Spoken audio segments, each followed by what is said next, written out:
This recipe makes 112 grams of vegan protein, and I'm going to show you how to make it right now. So this is a recipe for a vegan hamburger patty, and you can use this just in any way you would use a normal hamburger patty, regular burgers, barbecue burger, whatever you want to make. I have made this several times now, and as a vegan, when I started out and was trying to get a lot of protein, I was having a really hard time finding a good balance of calories to protein. If you are looking at this compared to tofu, for example, seitan has about 75 to 80% of protein compared to tofu, which is about 40 to 45%. So let's jump into making it. I'm going to start with my dry ingredients. I'm going to get those mixed together in a bowl, add our wet ingredients here, dump it all together, give it a process. It's super fast and easy to make, and it's very satisfying. The reason I do it in this order instead of just dumping everything in here, because I am all about not dirtying a bowl if I don't need to, but it's dough. So if you put your dry ingredients and then add your wet ingredients, you end up with a little gooey ball at the bottom, and it's very hard to clean. Let's go through the ingredients. This is 1 cup of the vital wheat gluten. Vital wheat gluten is essentially what makes up the seitan. This has, in and of itself, in this 1 cup is 92 grams of protein. And this is the one that I use is Anthony's. You can use any one you want. So we'll start with that 1 cup. And again, it essentially just looks like flour. You can kind of see it dropping out there. So we'll do a cup of the vital wheat gluten. I use a 1/4 cup of nutritional yeast, another ingredient I learned about after going plant-based. I'm going to add the spices. This is an area where you have some flexibility, but for the hamburger, I like it seasoned this way. I use a teaspoon each of garlic powder, onion powder, a teaspoon and a half of smoked paprika, and then I like to add a teaspoon of chili flake. You don't have to, honestly, this doesn't make it spicy, but seitan is it's kind of neutral flavored, and I sort of like to tell it how to taste, and I think that the red pepper flake kind of just gives it a little bit more direction in that, the way I like it to taste. If you want something spicy, you could add a little chili powder or something instead. So I'm just gonna get those added in there. I'm gonna add about a teaspoon. I like to use fresh cracked pepper, but just any pepper is good. And this I use specifically, I think it helps kind of with the burger flavor. So that's about a teaspoon. And I kind of whisk all this together, easy. I have this other ingredient here that I'm just gonna share with you. It's kind of bonus for actually watching the video, but this is beetroot powder. I don't think anybody really has this in their pantry. If you did have it or wanted to try it, it will add an extra kind of nice color to your finished patty. So when you bite into it or cut it open, it looks a little bit more burger-like. I personally don't really care about that too much, and these will look great anyway. But if you kind of want to go the extra mile or do that extra thing, you can do that. I'm not going to use it here because I don't think most people will use it. So I just want to kind of stick to the things that I think people will actually use in this. And it's, again, good for the color, but you don't really have to have it in there. I'm going to move all this mess out of the way. All right, now for the wet ingredients. So this is, I just pre-mixed some 3/4 of a cup of veggie broth and 2 tablespoons of soy sauce.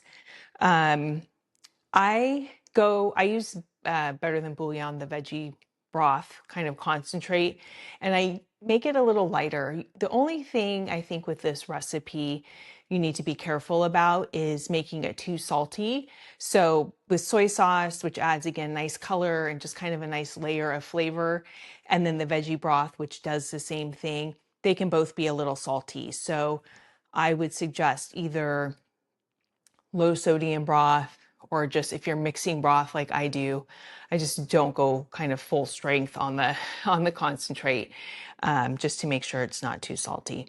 So we'll just get that into the food processor on the bottom so that the dough doesn't stick. When it sticks, it's like that glue when you get a credit card and you have to kind of peel it off the paper. For burgers, for burger patty recipe, you know, burgers, you want them to sort of taste a little fatty. So I do add a tablespoon of, this is avocado oil. You could use olive oil. You could just not use oil if that's your thing. I like my food to just be cozy though. And then I'm gonna add a tablespoon of tomato paste. Again, color, and it just adds a nice depth of flavor. I love the tomato paste in this. We're almost there. Oh, okay. I'm just gonna say something about tomato paste. I don't know why I forgot tomato paste came in tubes. It's changed my life because I kept opening cans of tomato paste, and you can use like 1 or 2 tablespoons at a time for most recipes, and I didn't like wasting it. So just a reminder for those of you who are like me and forgot about the tomato paste in a tube. I love it. All right, now I'm just gonna get this powder in here. I plan on this kind of puffing around a little bit. Okay, not bad, not bad. All right, there we go. That is mixed in. I'm just gonna pulse this for about 30 seconds. It comes together really fast. Then we're just gonna shape it here on the cutting board.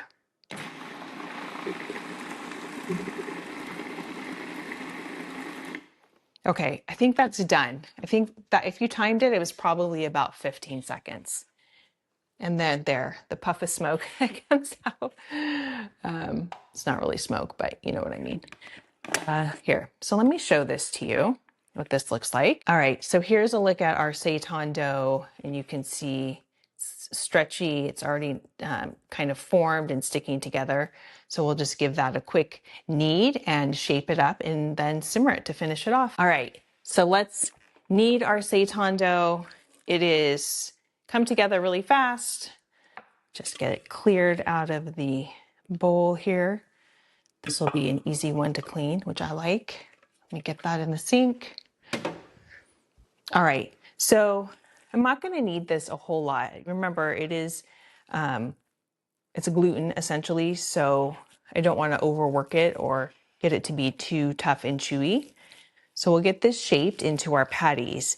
And so I did mention this whole recipe is about 112 grams of protein. So in this bit of dough right here, the way I'm going to do this today is I'm going to make 3 burger patties. Those are pretty large servings. The 3 patties would make about 37 grams of protein each. 4 patties would make about 28 grams of protein each.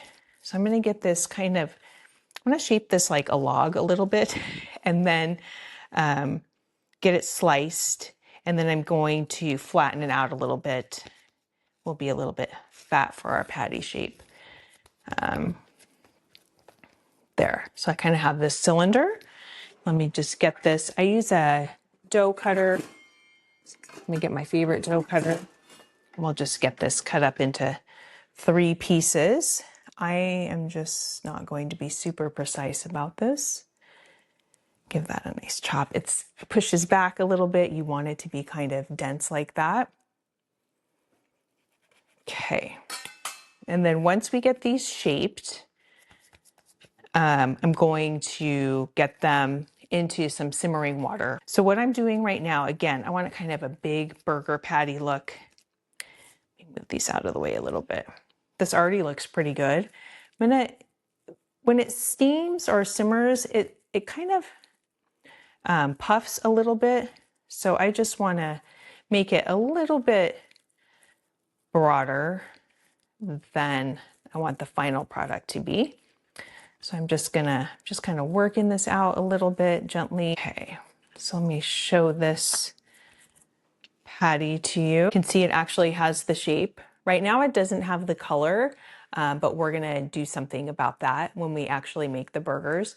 Once it steams, it is a little bit darker and you can just use it directly like that. But I'm going to show us how to kind of sear this off and glaze it in the video where we make the barbecue burger. The shape is a little irregular.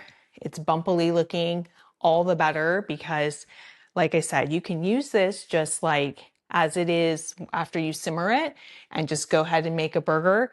Or you can kind of, if you want to get sauce and stuff on there and kind of fry it up later, it's nice to have those extra grooves and texture in there. Okay, so those are our 3 patties ready to go. We are going to simmer these for about 35 to 40 minutes. I'll probably lean more on the 35-minute side.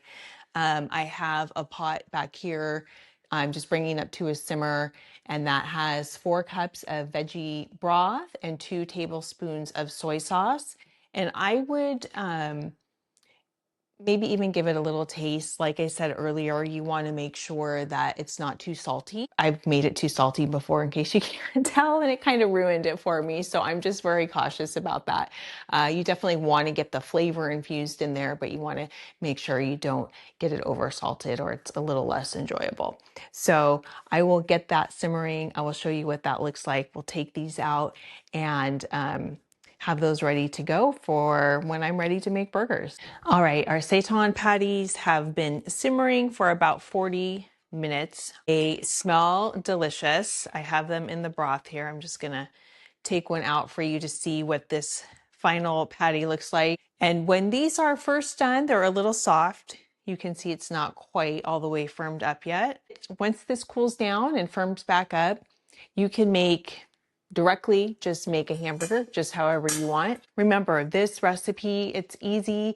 It was just a few steps. We put in our ingredients in the food processor, zipped it for 15 seconds, shaped the dough and simmered it for about 40 minutes.